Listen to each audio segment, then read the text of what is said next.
Muito bem, nós vamos dar continuidade aos nossos estudos. Temos falado sobre a identidade presbiteriana, né? A história, as doutrinas, tudo aquilo que é característico da igreja presbiteriana. A ideia, meus irmãos, não é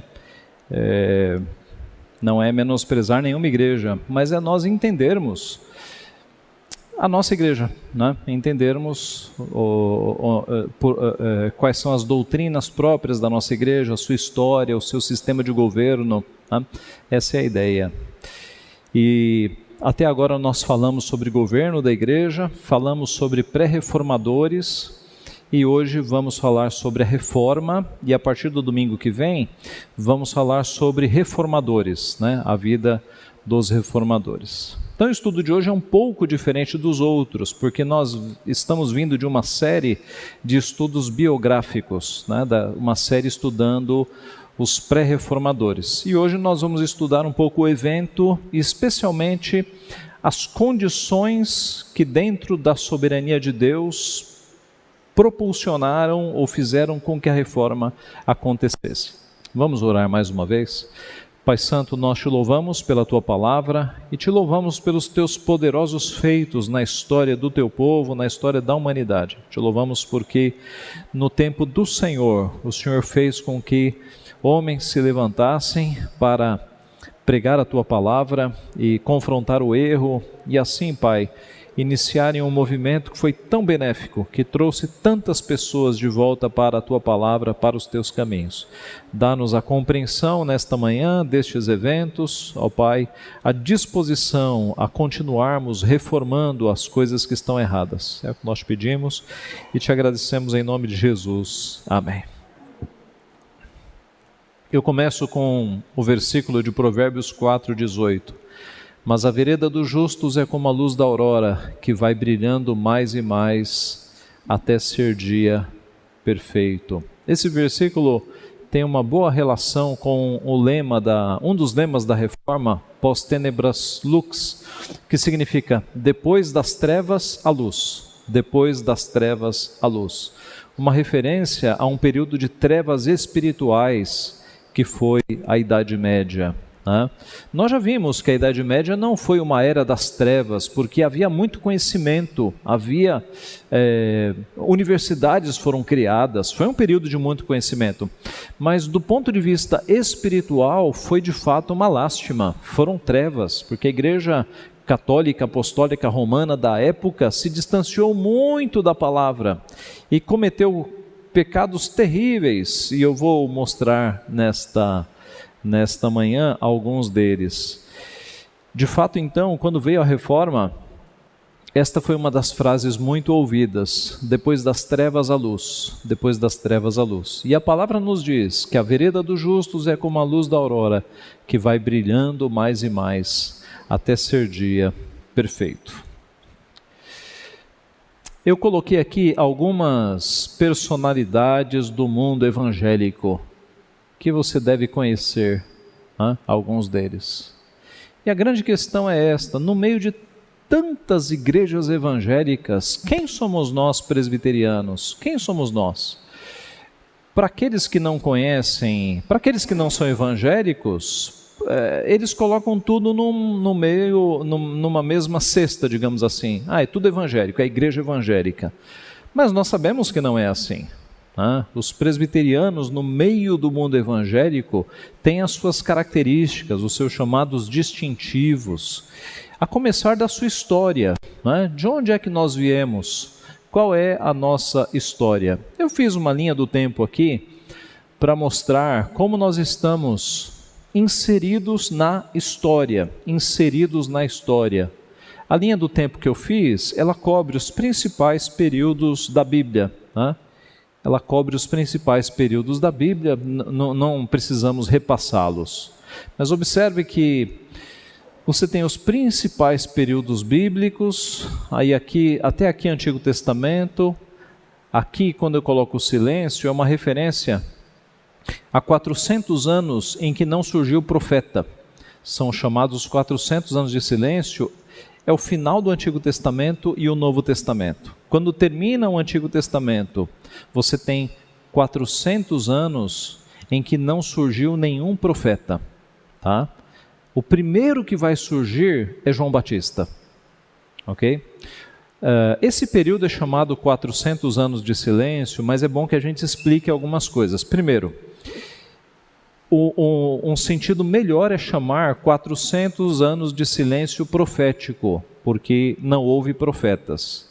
Mas, estritamente falando, Deus nunca ficou em silêncio, porque a palavra de Deus nos diz que os céus proclamam a glória de Deus e o firmamento anuncia as obras das suas mãos. Deus nunca ficou silente, a criação sempre falou. Há um outro sentido. A palavra de Deus, o Antigo Testamento estava escrito e a palavra de Deus fala. Então você tinha o eco da palavra, Deus não estava silente. É silêncio no sentido de que não surgiu profeta nesses 400 anos. O primeiro que vem depois deste período é João Batista. Nós temos o ministério de Cristo, a sua cruz, o período apostólico, que cobre aí o primeiro século da chamada era cristã, a nossa época, o período dos pais da igreja, que foi aí de uns 3 séculos, em que a segunda geração, o que é a segunda geração? João, Pedro, Paulo, os apóstolos, eles evangelizaram pessoas, discipularam pessoas, e eles morreram. E veio então a segunda e a terceira geração, né? Então as gerações seguintes dos 3 primeiros séculos são chamados pais apostólicos. Nós estudamos Agostinho em uma das nossas aulas, ele está neste período, tá? No século IV, nós vamos ter um imperador no meio de tantos, mas que se destacou. Por quê? Porque todos os outros imperadores de Roma perseguiram a igreja. Alguns com perseguições mais violentas e outros mais tranquilos. Mas foi com Constantino que, em 313, ele assinou uma lei, um edito, para que as perseguições religiosas cessassem, tá? Em 313.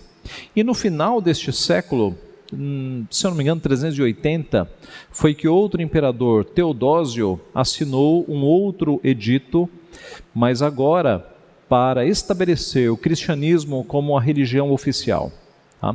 Mas note, a religião, o cristianismo já começou a ser oficial muito antes de Teodósio, no final do século.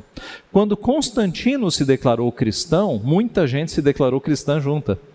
Imagine que Constantino se declara cristão. E aí você vai para um campo de guerra e pergunta para um general: general, o teu imperador é cristão, qual é a tua religião? É claro que eu sou cristão. Se o meu imperador é cristão, eu também sou cristão a partir de agora, mesmo que eu não conheça nada.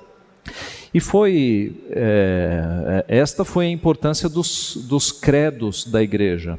Porque os credos, além de fortalecer a fé dos crentes e eliminar movimentos heréticos, o credo era um documento para ensinar não vou chamar de novos convertidos, mas os novos associados ao cristianismo, aqueles que vieram porque o imperador se tornou cristão. Então você chegava num general e falava: general, o senhor é cristão agora? Sou. A crença dos cristãos é essa daqui: crê em Deus Pai, crê em Jesus Cristo, crê no Espírito Santo, crê na igreja. Tá? Então, o credo foi muito importante para dar esse ensino primeiro àqueles que chegaram ao cristianismo sem uma conversão real. Tá? O fato é que, a partir daí, a partir do 4º, 5º século, e num período de 1000 anos, do ano 500 ao 1500 ou 600 ao 1600, você tem o que é chamado de Idade Média. Tá? Essa é a Idade Média, que nós vamos falar sobre ela hoje. No final da Idade Média, a Reforma Protestante, a Reforma atinge a Inglaterra também, né, com o Anglicanismo, e depois muito mais forte com o Puritanismo. É da Inglaterra que você tem a colonização da América, e é dos Estados Unidos que um jovem chamado Ashbel Green Simonton, ouvindo o sermão do seu professor de teologia, o seu professor de teologia havia pregado um sermão mostrando a necessidade dos crentes de se esforçarem por pregar o evangelho em terras não alcançadas. e foi ouvindo esse sermão que ele foi até uma junta de missões, se inscreveu na junta de missões e colocou o seu coração disponível para ir onde Deus o enviasse. E eis que surgiu a notícia e a oportunidade de um país que não tinha evangelho ainda, chamado Brasil, e esse jovem se dispôs a vir com 26 anos de idade. Ele veio para o Brasil. E aqui estamos nós, 160 e poucos anos depois, aqui estamos nós. Então observe que nós temos uma história, e a nossa história, a história da Igreja Presbiteriana, está profundamente ligada com este período, o período da Reforma. É o que nós veremos hoje. Nós vamos tratar então primeiro do contexto. Quais foram os erros da igreja na Idade Média? Como é que a igreja se distanciou da palavra de Deus? E isso gerou a Reforma. Vamos falar basicamente de 4 grandes erros deste período. Começamos falando sobre as indulgências. A palavra indulgência significa perdão, tá?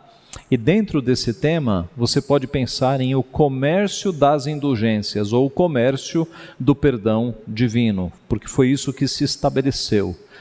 Aqui na gravura, ao lado, nós temos um retrato disso. Nós temos a autoridade católica escrevendo as indulgências.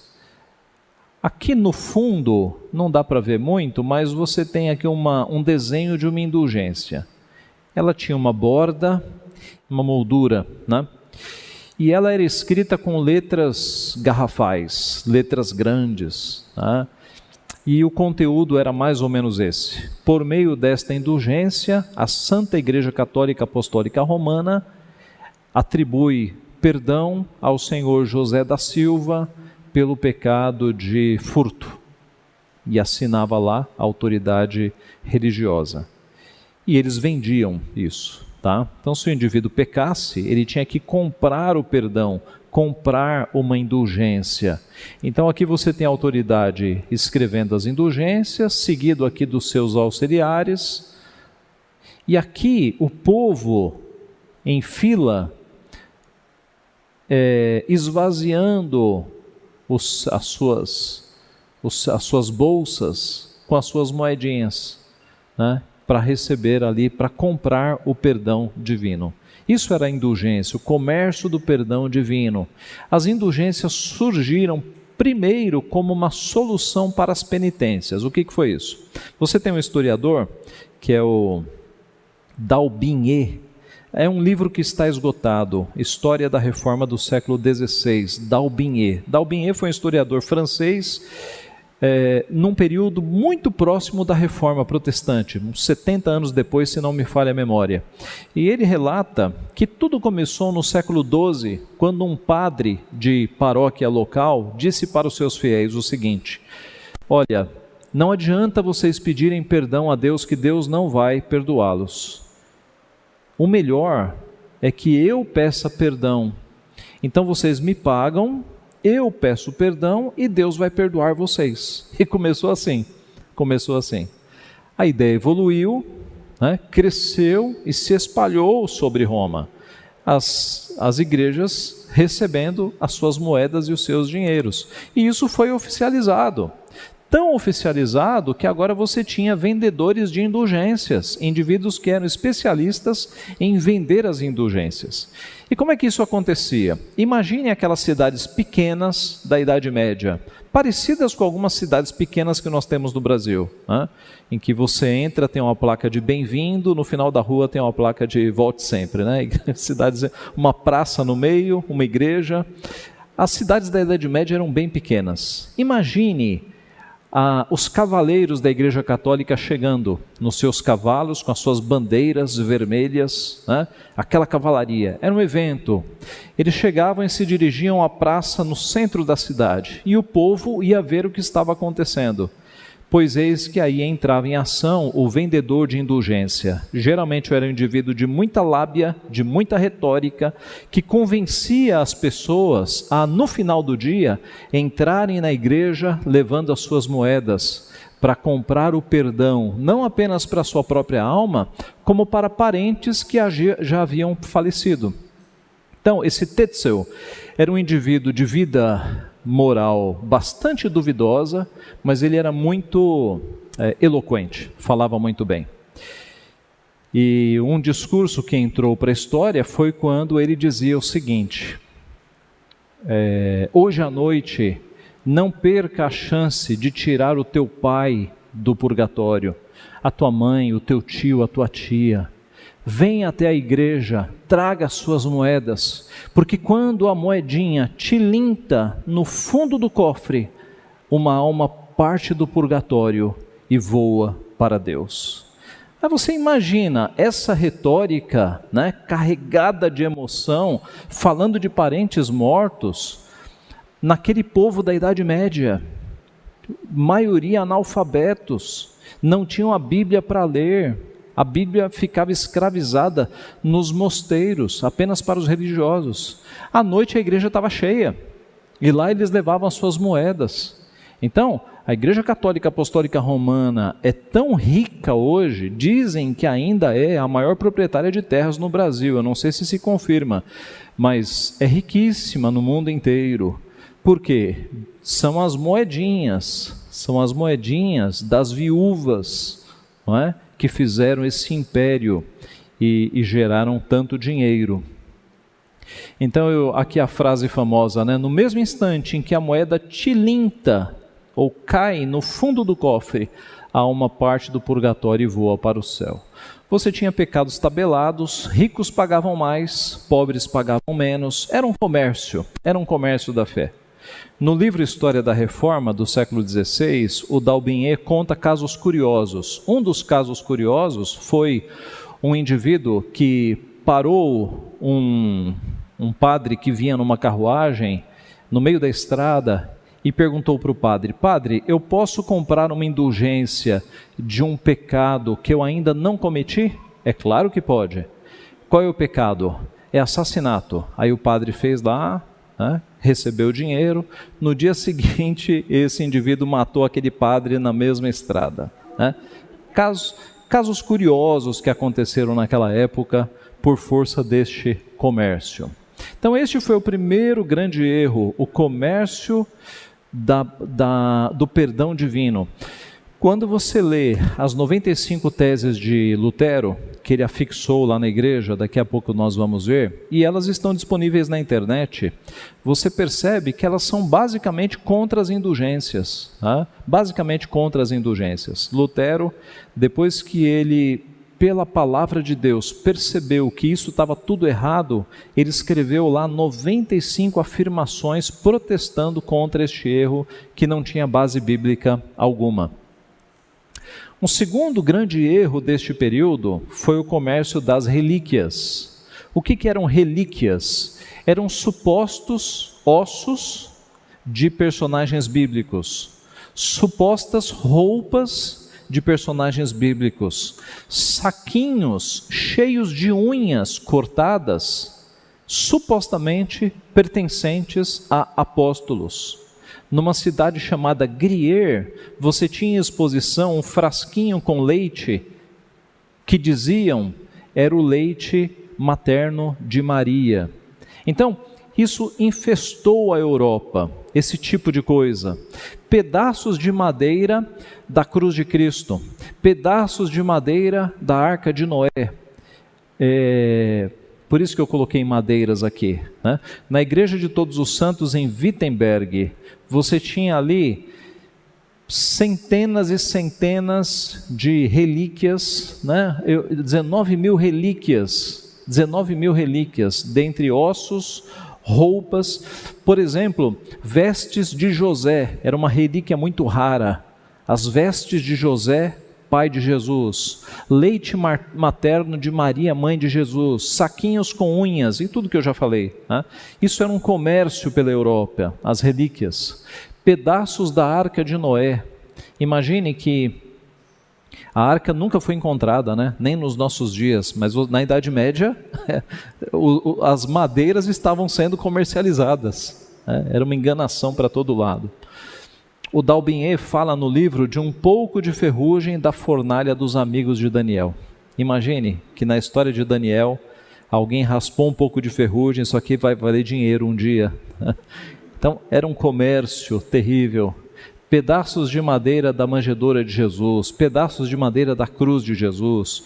Alguns historiadores brincam que se juntassem todos os pedaços de madeira que foram vendidos como se fosse da cruz de Cristo, você não reconstruiria uma cruz, você reconstruiria uma cidade de madeira, porque foi muita madeira vendida como se fosse cruz de Cristo. Era uma enganação para todos os lados.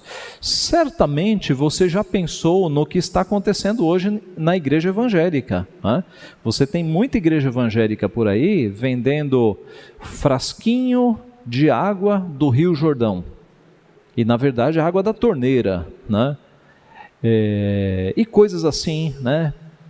Coisas que se parecem muito com o período lá da Idade Média. Essa enganação, ela foi muito grande. O D'Albinier conta que em Württemberg havia um vendedor de relíquias que andava com uma pena que, dizia ele, havia sido tirada da asa do anjo Miguel. Vendedores ambulantes. Então você tinha vendedores ambulantes, você tinha homens muito ricos comercializando estas relíquias. E veja, havia aqueles que estavam enganando, né? Mas havia aqueles de boa fé também. Aqueles que compravam era com boa fé. Eles acreditavam que aquilo era de fato uma relíquia. No filme Lutero faz menção à época em que ele estava na ignorância, que ele ficou horas e horas numa fila para ver um crânio de João Batista, né? Que não era o crânio de João Batista, mas na enganação eles faziam isso. Então era uma sociedade enganada por enganadores dentro da própria igreja.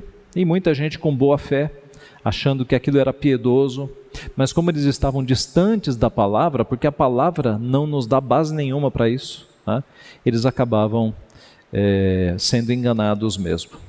Então, esse foi um segundo grande erro do período da Idade Média, o comércio das relíquias. Um outro grande erro deste período foi o Tribunal da Santa Inquisição. A igreja, ela se julgava detentora total e absoluta da verdade em todas as áreas. Se a igreja se julgasse detentora da verdade na religião, nós até entenderíamos, não é? Mas não era só isso. Ela se julgava detentora em todas as áreas, inclusive na astronomia, né? Razão pelo que Galileu Galilei teve que retratar-se por confirmar as teses de Copérnico. Copérnico havia, pela observação dos astros celestes, chegado à conclusão de que o nosso sistema não é geocêntrico, não é a Terra no meio do universo e tudo girando ao redor. O nosso sistema é heliocêntrico. E Copérnico chegou a esta conclusão. Pois Galileu Galilei confirmou esta conclusão, foi chamado ao tribunal e teve que se retratar. Não, tudo bem, é geocêntrico. Não está mais aqui quem falou. Porque se ele não se retratasse, ele seria morto, como tantos outros foram. Giordano Bruno, por exemplo. Giordano Bruno não se retratou e foi amarrado em praça pública e queimado com a língua perfurada, porque muitos cristãos piedosos, enquanto eram queimados, louvavam a Deus. Então era uma prática cortar ou furar a língua para que eles não cantassem.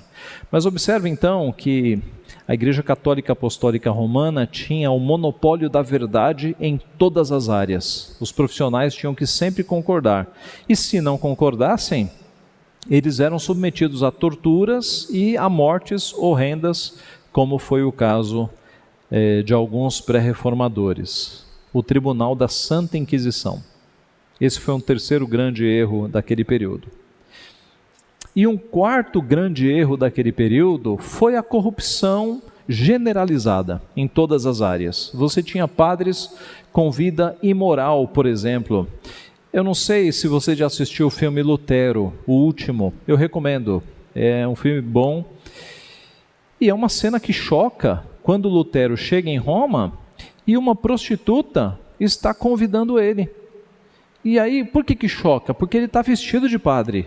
Ele está com aquele cabelo, a tonsura, lembra? Que você cortava aqui em cima, ficava só a beiradinha.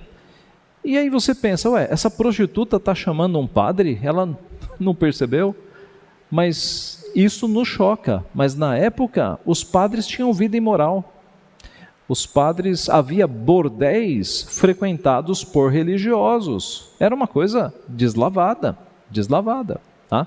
Nós vimos numa das aulas um papa com filhos. Tá?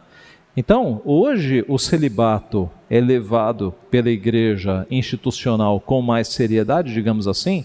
Não vamos falar dos escândalos com pedofilia, né, dos padres. Mas naquela época era deslavado. Você tinha bordéis para religiosos. Tá? Então, padres com vida imoral, padres sem conhecimento da Bíblia. Lutero era caçoado pelos seus amigos porque ele lia a Bíblia. Porque os padres não liam a Bíblia, os padres liam os documentos da Igreja Católica, os seus cânones, os seus documentos oficiais. Os cargos públicos eram ocupados por padres. É claro, a Igreja Católica era uma instituição que abarcava todos os espaços. Os grandes cargos eram ocupados por padres. Havia muita simonia, né? Havia comércio do direito religioso. Alguns papas chegaram a ser papas porque compraram o título. Havia corrupção generalizada em termos de dinheiro. Lutero ficou escandalizado no convento da Lombardia. O que aconteceu com Lutero? Ele leu Romanos capítulo 1, o comecinho de Romanos, ele entendeu a passagem, ele percebeu que estava tudo errado, que a salvação era pela fé, não era pela igreja, que Cristo já havia de fato pago pelos nossos pecados. Ele converteu-se ali, e ele olhou ao redor e viu que estava tudo errado, que a igreja havia se corrompido. Então ele pensou, eu vou para Roma. Em Roma eu vou encontrar santidade, porque lá está o pai da igreja, o Papa. E ele foi para Roma. E no meio do caminho, ele teve que parar na região da Lombardia para hospedar-se num convento. E assim que ele sentou na mesa, ele ficou estranhando bastante, porque a toalha era de renda luxuosa, os talheres de prata, era tudo muito luxuoso. E ele comentou com alguém, o Santo Papa sabe deste luxo e desta riqueza? Pois os historiadores mostram que ele teve que sair rápido desse convento porque ele corria risco de morte. E naquela época, os religiosos matavam mesmo. Você tem livros contando isso. Tá? E ele teve que sair rápido dali. Quando ele chegou em Roma, aí que o escândalo foi gigantesco. Porque Roma, nas palavras de Lutero, era um esgoto a céu aberto. Tudo que havia de errado e imoral ele encontrou em Roma. Ele entrou em algumas igrejas para observar os padres fazendo a missa, e ele encontrou missas rápidas, missas curtas, missas mecânicas.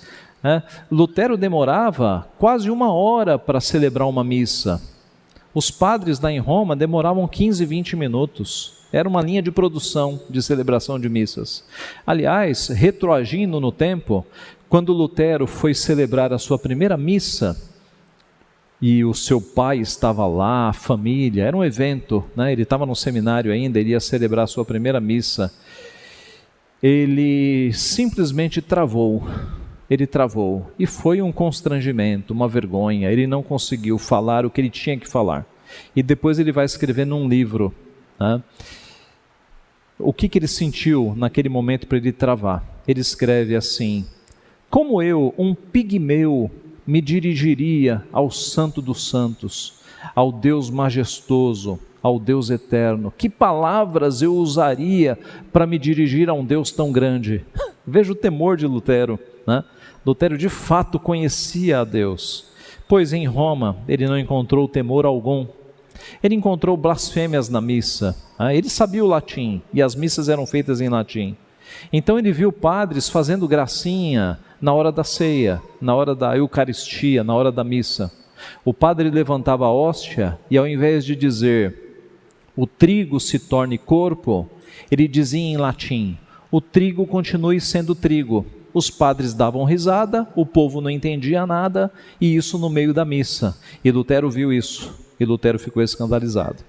Então havia uma corrupção generalizada ali na Igreja Católica Apostólica Romana. Eis que Deus levanta, antes de Lutero, o que nós chamamos de os pré-reformadores. E nós estudamos os 4 aqui na igreja. Se você quiser detalhes, vá no canal do YouTube que você tem lá os 4 estudos. Falamos sobre Valdo, né, ou Valdez, apelidado de Pedro, John Wycliffe, John Hus e Girolamo Savonarola. Esses 4 homens foram críticos de aspectos da Igreja Católica Apostólica Romana.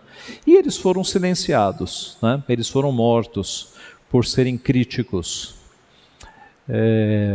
Savonarola foi queimado, John Hus foi queimado, John Wycliffe não foi queimado, ele morreu de causas naturais. Mas você se lembra que no tribunal que condenou John Hus, eles desenterraram os restos mortais de Wycliffe e queimaram os restos mortais de Wycliffe? Eles fizeram isso. E quanto a Valdo, nada indica que foi a Inquisição que o pegou, né, naquela época. Esses homens foram levantados e foram, digamos, as primeiras vozes mostrando erros e absurdos da Igreja Católica. Mas não era o plano de Deus ainda uma reforma protestante.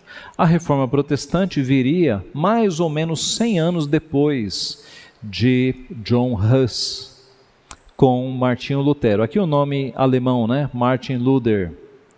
Ele nasceu em 10 de novembro de 1483 em Eisleben, na Alemanha. Ele começa a estudar direito. Em 1505 ele decide ser monge. Por que do direito ele foi para ser monge?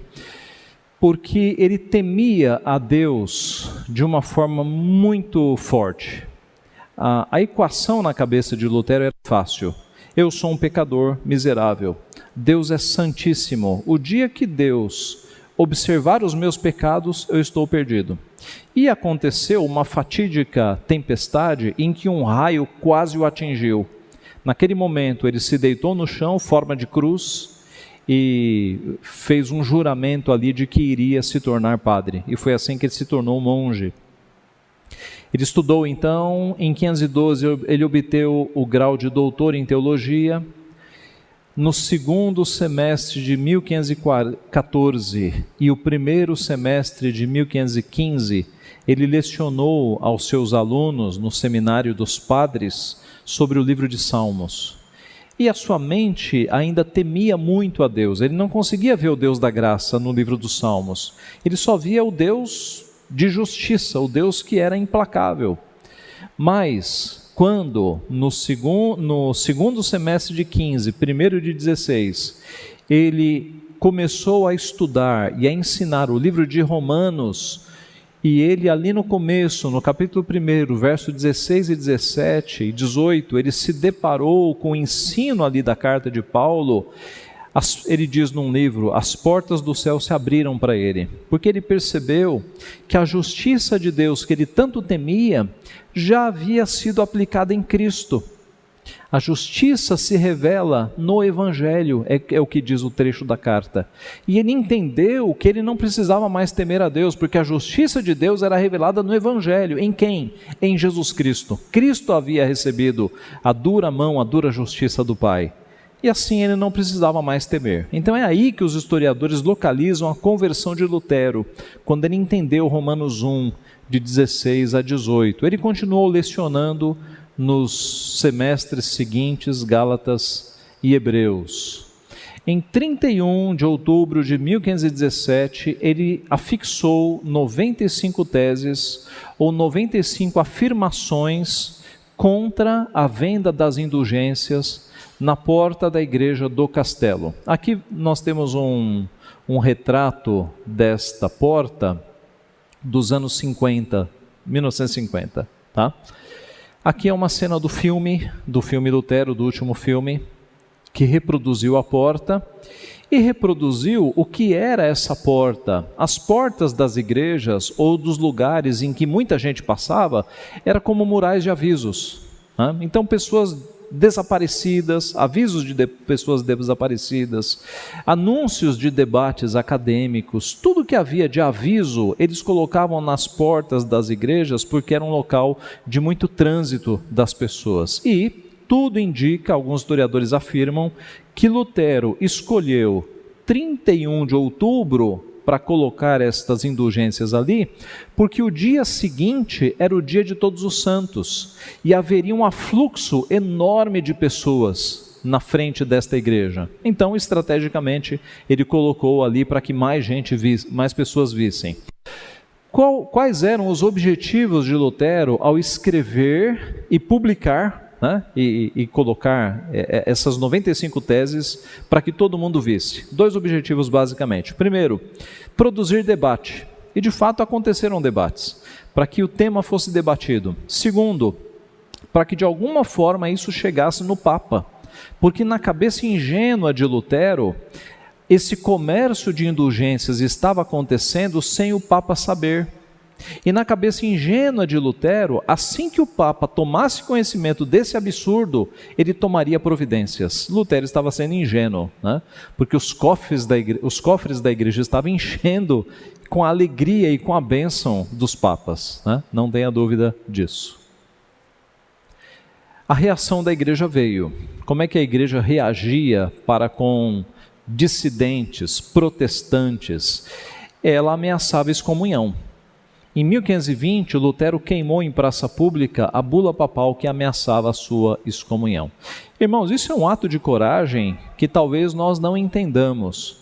A nossa geração, ela é tão irreverente que já não nos choca alguém queimando a bandeira do Brasil, alguém queimando a Bíblia. Essas coisas não nos chocam, né?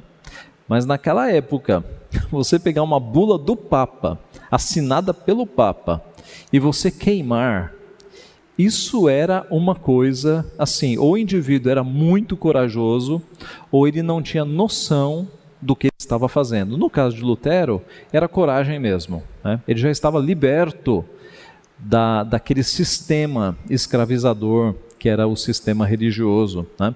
Ele já não considerava o Papa como representante de Cristo, ele já estava liberto disso.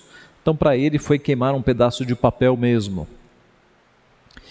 Em 1521, ele foi chamado a se retratar na Dieta de Worms. Dieta era um tipo de reunião e Worms ou Worms era uma cidade, tá? Então ele foi chamado a comparecer, era uma espécie de tribunal. Ele recebeu um salvo-conduto, né, para que ele não fosse imediatamente preso, capturado pela Igreja Católica, e ele foi até lá. Os seus amigos aconselharam ele a não ir, porque tudo parecia uma armadilha para que ele fosse pego, preso e morto, né? Tudo parecia essa armadilha. E uma das frases que entra para a história é a seguinte: Lutero dizendo para os seus amigos: mesmo que cada telha de Worms seja um demônio, ainda assim eu não temerei. Mesmo que cada telha dos telhados de Worms seja um demônio, ainda assim eu estarei lá. Ele foi, ele compareceu. Aqui é a cena do filme, né? Na mesa foram colocados todos os seus escritos, e não eram poucos, porque por providência de Deus, a imprensa ou a prensa, ela foi criada naquele tempo, né, com Gutenberg. A primeira prensa com tipos para você reproduzir livros foi criada ali no período, na época de Lutero, com Gutenberg. O primeiro livro a ser produzido por uma prensa profissional foi a Bíblia, chamada Bíblia de Gutenberg. Então Deus, na sua soberania, fez com que a imprensa acontecesse justamente na Reforma Protestante. Porque antes, escritos eram copiados à mão, agora você tinha uma máquina para imprimir. Isso fez com que os escritos de Lutero se reproduzissem numa velocidade jamais vista. E os escritos de Lutero inundaram a Alemanha, tá? Isso foi providência de Deus, soberania de Deus. Os escritos foram colocados na mesa. O dirigente aqui perguntou a Lutero: o senhor reconhece esses escritos? São seus? Sim, eu os reconheço. O senhor confirma o conteúdo desses escritos? E aí quando a gente espera que Lutero, né, ele diga, não muda uma vírgula, ele é de carne e osso. Ele treme. E ele pede 24 horas para pensar. Ele fraqueja. Ele fraqueja. A reunião é cancelada, é suspensa, convocada para o dia seguinte, mesmo horário. Ele volta para o seu quarto, para a sua cela, para o seu quarto, bem pequeno. E naquela noite ele não dorme. Ele escreve, ora pedindo perdão a Deus, ora repreendendo o diabo. Lutero tinha uma fixação de que o próprio diabo o perseguia. O que eu não duvido, porque o impacto que a reforma protestante produziu foi uma coisa gigantesca. Mas ele quase não dormiu aquela noite. No dia seguinte ele se postou e agora sim, ele diz, a menos que me convençam pela Escritura ou por razões claras de que estou errado, eu permaneço constrangido pelas Escrituras. Não posso nem quero me retratar de vez que não é seguro nem correto agir contra a consciência. Deus me ajude. Amém. Imediatamente, por não se retratar, o imperador Carlos V assina um documento considerando Lutero um fora da lei. A proteção do Estado já não está mais sobre Lutero. Ele agora está nas mãos da Igreja Católica. Ele vai ser capturado, vai ser julgado e vai ser morto, vai ser queimado. Isso aconteceu com os anteriores a ele. Como ele corre risco de morte, seu amigo Frederico III, que era príncipe da Saxônia, que apreciava os sermões de Lutero, os escritos de Lutero. Lutero havia evangelizado Frederico III. Era um homem poderoso, tinha posses. Ele decide contratar homens para sequestrar Lutero e escondê-lo em um castelo em Wartburgo. Então, quando você lê o livro ou assiste o filme, Lutero está voltando para sua terra e cavaleiros encapuçados aparecem e o sequestram. Aí você pensa, agora acabou, Lutero foi preso. Mas na verdade foi Frederico III que contratou estes homens para sequestrá-lo e escondê-lo neste castelo aqui. Ele ficou algum tempo neste castelo. Ele deixou a barba crescer, deixou o cabelo crescer, assumiu um apelido. Ele ficou ali vivendo escondido, neste castelo. E foi nesse castelo, nesta sala especificamente, que ele escreveu livros, cartas, panfletos e hinos. Lutero era músico e ele escrevia hinos. O hino Castelo Forte foi escrito por Lutero nesta sala. O hino Castelo Forte é um hino baseado no Salmo 46, em que Lutero mostra que a sua proteção não estava naquele castelo, a sua proteção estava em Deus. Irmãos, você ser perseguido pela Igreja Católica naquele período, eu diria que era mais perigoso do que você ser procurado hoje pela CIA, FBI, KGB, etc, etc. Porque era um mundo católico. Não dava para escapar. Então, Lutero sabia que a sua proteção não estava no castelo. Castelo Forte é o nosso Deus. Era Deus quem estava protegendo ele ali. Em 11 semanas, ele traduziu o Novo Testamento do grego para o alemão. Era muito precioso para os reformadores colocarem a Bíblia na mão do povo, porque o povo não conhecia a Bíblia. E o conhecimento da Bíblia liberta as pessoas. Foi por isso que Lutero, em 11 semanas, bico de pena, ele traduziu o Novo Testamento do grego para o alemão. Tente fazer no seu computador, para ver se você consegue. Deus dotou esses homens de uma capacidade impressionante. E com benefícios até para a cultura, porque quando você vai estudar alemão, você percebe que lá atrás a língua foi unificada a partir do Novo Testamento que Lutero produziu, unificou a língua alemã a partir deste trabalho. Mas muito mais do que isso, foi uma bênção, porque agora o povo da Alemanha tinha a Bíblia no seu próprio idioma, e agora sim eles iam se libertar das amarras romanistas. Caminhando para o fim, o povo da Alemanha aderiu à reforma. Isso aqui é muito importante, porque os pré-reformadores, por mais que eles tivessem amigos influentes em algumas cidades, este apoio desses amigos chegou no momento que cessou. Esses amigos não iam se indispor contra a Igreja Católica Apostólica Romana. No caso de Lutero, ele tinha um país ao seu favor. Tá? O povo da Alemanha estava cansado da Igreja Católica. O povo da Alemanha estava cansado de pagar impostos para a Igreja Católica, porque cada país, cada habitante pagava impostos para a Igreja Católica. Eles estavam cansados de tudo isso. Então agora a briga não era com um homem só, era contra o país, era contra a própria Alemanha. Então o povo deu apoio a Lutero e a Igreja voltou para trás, né? Ele foi protegido. A reforma da Alemanha, ela se irradiou para todos os países da Europa. Ela se irradiou para os países da Europa. De forma que em 1537, Dinamarca, Noruega, Suécia e Islândia já haviam aderido aos princípios da reforma. Na Suíça, Zwinglio, um ex-padre, a maioria dos reformadores era de ex-religiosos, né? Ex-padres, ex-freiras. Na Suíça foi Zwinglio que liderou a reforma. Na França, o propagador foi João Calvino. Tá? Então, a reforma nasce ali e ela vai se irradiando com escritos, com bíblias e com os servos de Deus pregando. Voltando a falar da história, o que a nossa igreja tem a ver com a reforma protestante?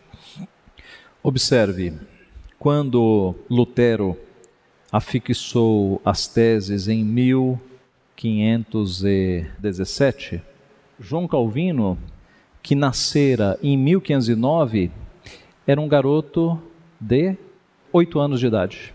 8 anos de idade. Tá? João Calvino cresceu, ali pelos 21 anos converteu-se, ele era católico, converteu-se, e Deus abençoou, né? Várias coisas aconteceram. Ele escreveu as Institutas, tornou-se conhecido. Numa viagem para Estrasburgo, ele teve que fazer um desvio, passou por Genebra.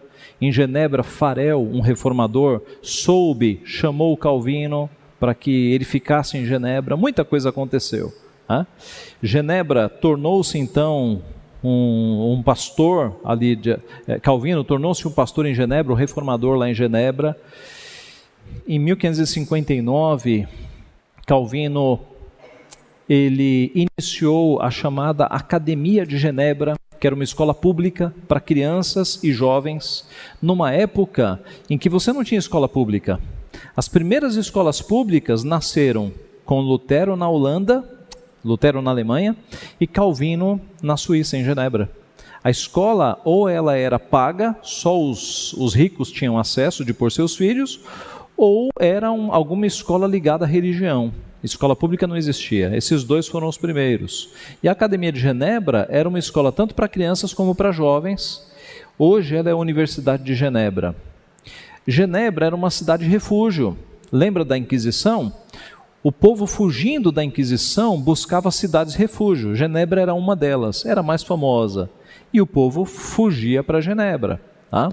Um dos que foram para Genebra foi John Knox. John Knox fugia da Escócia por causa da perseguição, e ele estudou ali com João Calvino e com os outros homens. Quando ele saiu de Genebra e voltou para a Escócia, ele foi o líder para que a igreja escocesa deixasse de ser romanista, católica apostólica romana, e se tornasse protestante. E foi aí que nasceu a igreja presbiteriana. Tá? A igreja presbiteriana nasce aqui em 1560, ok? Ela nasce com este símbolo, uma cruz de André aqui ao fundo e uma sarça no meio da bandeira. Tá? A sarça sempre foi um símbolo muito forte entre os reformadores. A imagem de uma sarça que, pela presença de Deus, ela passa pelas lutas, pelas perseguições, pelo fogo das provações, e por causa da presença de Deus ela não se consome. Tá? Sempre foi um símbolo muito forte e é um símbolo característico da igreja presbiteriana. Tá? Muito bem, avançando aí 2 séculos, você tem o início dos Estados Unidos da América, você tem uma migração em massa de escoceses e irlandeses para os Estados Unidos. Em 1706 você tem o primeiro presbitério. Em 1837 é criada a Junta de Missões Estrangeiras, e é nesta junta que Ashbel Green Simonton, um jovem de 26 anos, ele se filia, se associa e vem para o Brasil. Ele chega no Brasil em 12 de agosto de 1859. Tá? Então essa é a linha que nos coloca aqui unidos à Reforma Protestante. Algumas lições para nós terminarmos, algumas aplicações que nós temos desta grande história. A primeira, Deus dirige a história. Deus dirige a história. Depois de um período de trevas espirituais muito grandes, que foi a Idade Média, Deus começou a levantar homens e no tempo dele, né, combinando com a invenção da imprensa, né, todas as condições favoráveis, Deus levantou Martinho Lutero para que ele desse um impulso, seguido por muitos outros reformadores, para este evento. Uma segunda lição é que Deus levanta homens e mulheres para a sua obra. É um estudo interessante que nós vamos ter aqui também, observar as mulheres da reforma. Não houve nenhuma mulher reformadora, mas você tem algumas personagens interessantes ali. Por exemplo, a esposa de Lutero, Catherine von Bora. Ela era uma freira que estava fugindo no meio da perseguição. Há uma história muito curiosa dela fugindo com outras freiras dentro de barris. E ela vai parar lá onde Lutero estava e, encurtando bastante a história, eles se casam. Então, um ex-monge se casa com uma ex-freira. Entre os reformadores isso foi muito comum. Depois que eles saíram desta escravidão, que era um celibato obrigatório, eles constituíram famílias. Então isso foi muito interessante. Nós devemos valorizar a Bíblia. Nós não fazemos noção do privilégio que nós temos de ter Bíblia na nossa mão, no celular. No celular, então, você pode ter várias versões. Esse era um povo que ficou em trevas espirituais durante séculos. Eles não tinham acesso à Bíblia. A igreja tinha acesso à Bíblia. Eles não tinham a Bíblia nem na língua deles. Então, hoje nós temos o privilégio de, a qualquer hora do dia, deixa eu ver minha Bíblia. Isso é um privilégio, gente. Esse povo do passado não teve esse privilégio. Devemos valorizar. E nós somos herdeiros da reforma, devemos dar continuidade a ela. É mesmo, pastor? Como? Eu te digo. Mostrando para esse pessoal que está comprando vidrinho com água do Rio Jordão, entre aspas, que isso não tem base bíblica. Mostrando para esse pessoal que está sendo enganado por alguns pastores, que o que o pastor está falando não tem base bíblica. De que quando o pastor fala assim, me dê 2 salários teus, que Deus vai te dar o dobro, isso é errado, isso não tem base bíblica. Então, nós temos um trabalho hoje de colocar a Bíblia na mão dos nossos irmãos que estão nas igrejas neopentecostais e até em algumas pentecostais. A Bíblia já está em português. E possivelmente eles até tenham a Bíblia na mão, mas eles não são ensinados, eles não são incentivados a ler a Bíblia. Vamos ler a Bíblia com eles, vamos mostrar. A reforma continua. A geração de Calvino, de Lutero, de Catherine von Bora e de tanta gente já faleceu. Eles estão com Cristo. Hoje é nós que estamos aqui. Então, vamos dar passos para mostrar às pessoas que a palavra de Deus tem a verdade e só a palavra de Deus. Que Deus assim nos abençoe. Eu abro para perguntas. Se alguém tiver alguma pergunta, alguma colaboração, fique à vontade. Sim. Reverendo, como o senhor explicou, a igreja presbiteriana, ela segue a linha teológica calvinista. Uhum. Porém, vez por outra, eu vejo pessoas dizendo que a teologia de Lutero e de Calvino são diferentes em alguns pontos. E eu gostaria de saber se, de fato, eles, dentro da teologia, tem alguns pontos que eles se diferem. Quais são eles? Se são secundários? Sim, sim. Sim, há diferenças, porque Lutero, a princípio ele tinha, digamos, um objetivo de reformar a igreja. Lutero nutria esperanças de que a igreja seria reformada e no final eles continuariam na igreja católica. Havia essa esperança no começo. Depois que Lutero faleceu, ele foi sucedido por outros homens. E a impressão é que a teologia luterana, ela se afastou um pouco da teologia católica, mas não muito em alguns aspectos. Já com Calvino, Farel e esses outros homens, houve um distanciamento, houve uma quebra muito grande com a Igreja Católica. Houve uma ruptura. Com Lutero não houve uma ruptura tão grande. Lutero e outros são chamados reformadores de primeira geração. Foi o primeiro impacto. Calvino vem numa segunda geração em que eles escrevem coisas mais profundas e eles rompem mesmo com a Igreja Católica. Então, Calvino escreve algumas coisas, por exemplo, nas Institutas, Calvino escreve que o catolicismo ele não é mais de jeito nenhum Igreja de Deus. Por quê? Porque abandonou a Escritura, e nós vimos aqui os erros, esses erros que eles cometeram deixaram a Igreja muito longe da palavra de Deus. Havia diferenças menores, como por exemplo a questão da ceia, havia diferenças com relação à ceia.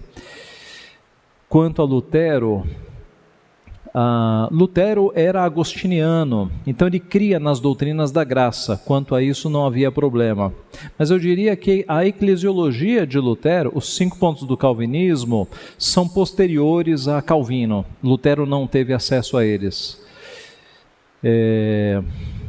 Quanto à igreja, a visão de Lutero quanto à igreja não era tão radical quanto a visão de Calvino.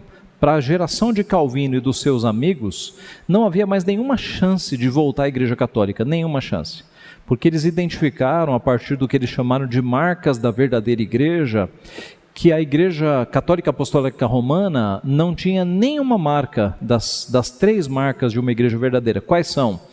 Fidelidade na pregação da palavra, e a Igreja Católica não seguia mais a Bíblia, seguia os seus cânones, os seus papas, não seguia mais a Bíblia. Correta administração dos sacramentos, a Igreja Católica também não seguia. A Bíblia dá base para 2 sacramentos, batismo e ceia. A Igreja Católica tinha 7 sacramentos. E terceira marca da verdadeira igreja, aplicação da disciplina. É uma igreja que disciplina e corrige os seus filhos. A Igreja Católica, ela tinha como disciplina o Tribunal da Santa Inquisição, que era uma disciplina de matar a pessoa. E isso na Santa Inquisição. Se você pegar a Igreja Católica hoje, não existe disciplina.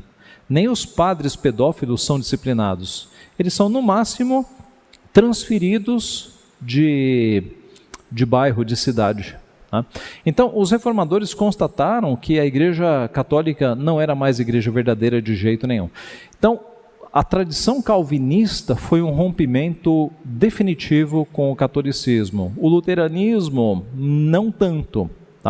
Os que vieram depois de Lutero fizeram coisas que Lutero não aprovaria, por exemplo, não se distanciaram tanto. Okay? Basicamente isso. Ok.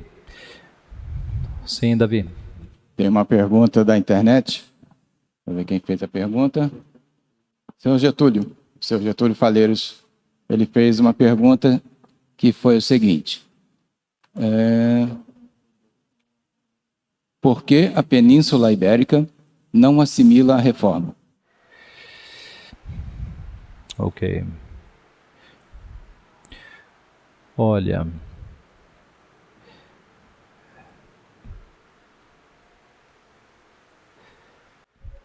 talvez porque a presença católica ali foi muito mais forte, Eles não tiveram espaço, como em outros países a reforma teve espaço.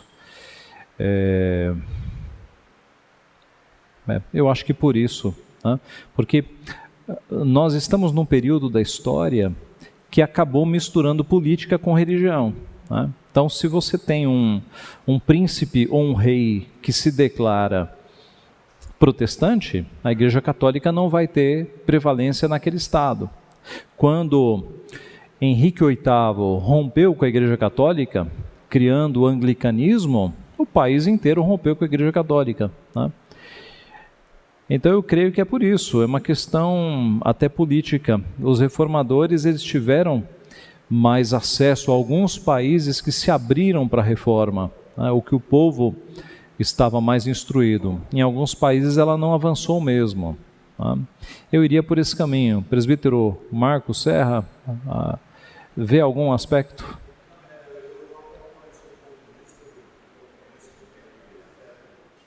Até mesmo pelos estudos recentes que nós estamos fazendo, a Península Ibérica os irmãos devem saber, ela era da mesma família, os reis, da família Habsburg. Eles, tanto assim que o Carlos V era neto da Isabel e do Filipe, que tinham sido os reis da Espanha, que trabalharam aqui na América. Então, e lá a religião oficial era o catolicismo romano. Em Portugal também, os dois imperadores de Portugal e da Espanha sustentavam, inclusive economicamente, o Vaticano. O rei de Portugal, durante o período da história lá que eles descobriram as minas, ele foi o maior contribuinte da manutenção do Vaticano de toda a história. Ele era visto como, digamos, um grande apoiador. E o compromisso era que lá na Espanha, quem inclusive cuidava de todo aquele aspecto religioso, financiando as ordens e organizando as perseguições, era o próprio governo, né? Houveram alguns grupos que iniciaram uma consideração de reforma particularmente em Sevilha, na Espanha, durante o período dali de 1530, 1520, e houve sinais de início de reforma, mas não prosperaram. E talvez, e na França mesmo, foi praticamente extinta o movimento cristão, reformador, com a perseguição lá de São Bartolomeu, que iniciou, e os huguenotes, que dizimaram os protestantes huguenotes lá da França.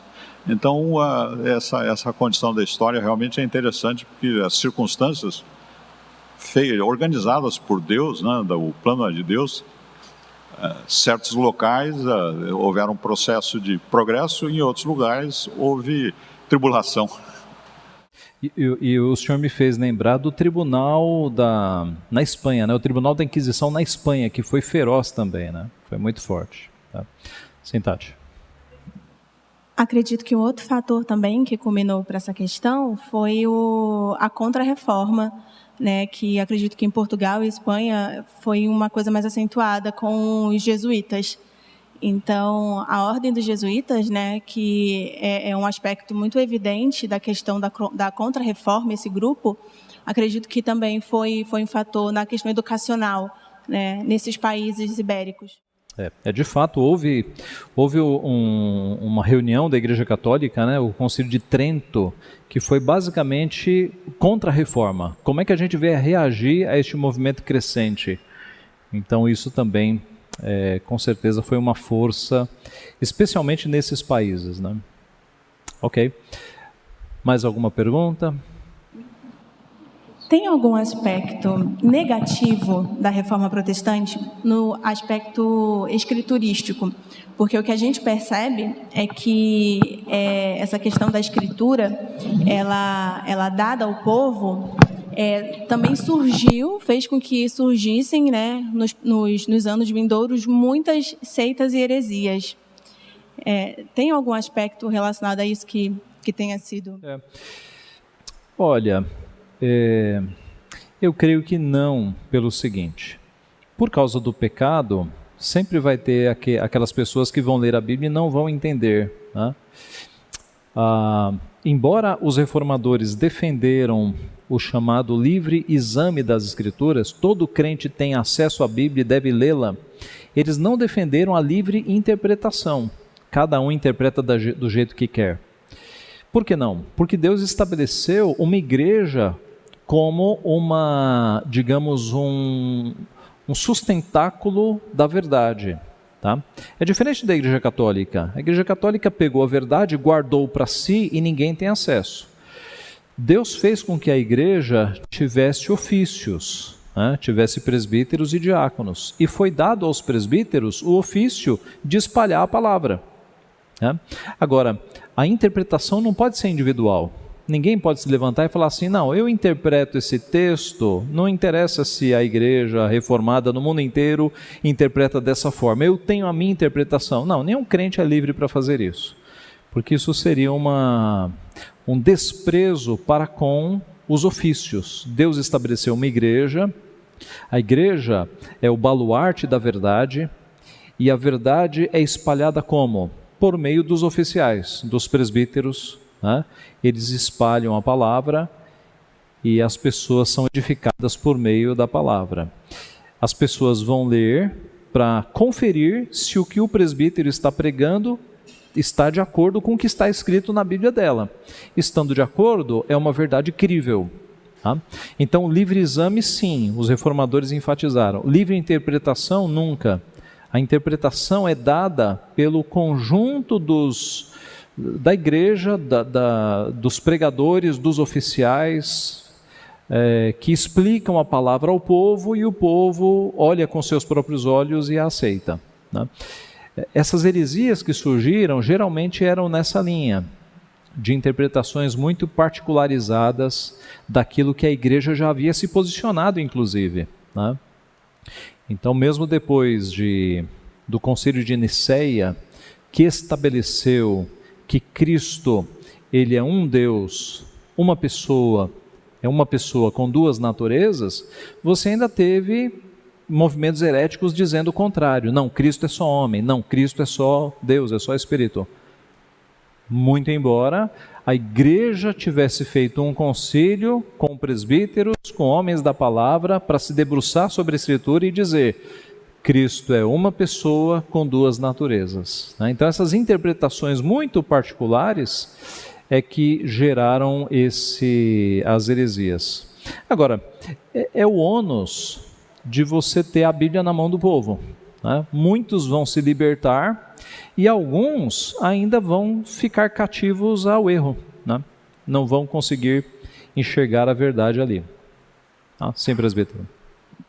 Um tema muito interessante referente ao acesso à palavra de Deus por todas as pessoas. E a lembrança é oportuna. E aí eu, acrescentando essa lembrança, eu creio que todos nós conhecemos que boa parte das grandes heresias que foram disseminadas pelo cristianismo não foram de origem popular, mas foram de origem de teólogos, autorizados pela igreja no poder. Ou seja, a questão de ser um indivíduo examinando a Escritura e criando uma apostasia não é privilégio de pessoas simples, mas é de pessoas intelectualmente muito bem formadas. Então, nós nos defrontamos e temos que reconhecer que o problema não é da pessoa no sentido de condição que ela se encontra de conhecimento da palavra ou profundidade teológica, mas do pecado que se encontra em nós. Então, o pecado é que nos desvia de Deus. O segundo ponto, que era o princípio da reforma, é que toda e qualquer doutrina tem que ser sustentada e confirmada pelas próprias Escrituras, não é a opinião de uma pessoa. Nós não damos, nenhum estudioso ou teólogo vai dar opinião porque eu acho, eu concluí. Não, eu aprendi porque está registrado aqui, confirmado lá e acolá. Ou seja, se não há comprovação, não se pode emitir doutrina. Somente com conformação, digamos, com confirmação. E o nosso princípio bastante interessante é que nós temos lá no início da nossa confissão de fé, é que a doutrina, o que nós extraímos da Bíblia, é que pode ser logicamente deduzida dos textos bíblicos e não o resultado de conclusão, vamos dizer assim, de um gestalt pessoal, né? Mas é uma pergunta, óbvia, muito relevante. Podemos nós, crentes simples, não teólogos, aprendermos e concluirmos das Escrituras? Eu tenho por mim que sim, podemos. Com tanta inspiração e apoio do Espírito Santo quanto o Agostinho, que aliás cometeu muitos equívocos também em suas conclusões. Eu não sei se tem alguma coisa a ver com o nosso assunto hoje, mas Vamos é uma lá. coisa que eu estou curiosa em saber. Uhum. Eu tenho muitos amigos e amigas que são assim católicas até no fundo d'água. Uhum. E eu já falei de Jesus para elas. E acha que elas vão ter chance de salvação? Ora, chance todos têm. A palavra diz: buscai o Senhor enquanto se pode achar. Agora, se elas vão se converter a Cristo, aí nós não sabemos. Aí é Deus quem pode saber, né? Agora, dona Regina, a sua missão é o que a senhora está fazendo, é evangelizar, é levar de fato a verdade a essas pessoas. E quem converte é o Espírito Santo, tá? Então, a nossa missão para aí. A gente evangeliza, mostra a verdade, mostra o caminho, mas a partir daí é o Espírito Santo que age no coração. Deus tem o seu tempo também, né? Tem pessoas que nós expomos a palavra, evangelizamos, e poucos dias depois a pessoa é convertida por Deus. Há pessoas que passam uma vida sem se voltar para Deus, e no leito de morte se voltam. E há pessoas que não vêm mesmo, né? Há pessoas que ouvem a palavra e se endurecem cada vez mais. Então, eu acho que a missão da senhora é continuar evangelizando e orando para que Deus converta essas pessoas. É o máximo que nós podemos fazer. Tem uma pergunta da internet, de Jefferson Calhau. Ele pergunta se a Bíblia de Genebra foi escrita na época da Reforma. Essa que nós temos em mãos, não. Não. A Bíblia de Genebra, que é uma Bíblia anotada que nós temos publicada nos nossos dias, é fruto de um trabalho de teólogos que estão, na sua maioria, vivos, né? O Sproul, por exemplo, não, Sproul acabou de partir, mas teólogos contemporâneos da nossa geração. Agora, ali em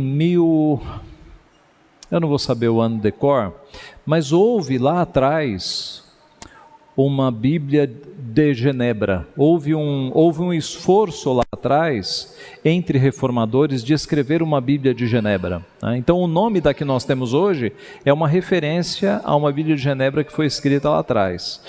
Não colaboraram os reformadores mais conhecidos, Calvino, Lutero, foram gerações depois, né, que organizaram notas para uma Bíblia de Genebra. Tá? Mas a de hoje, a semelhança é apenas o nome, é uma referência à Bíblia de Genebra que foi escrita lá atrás. Ok?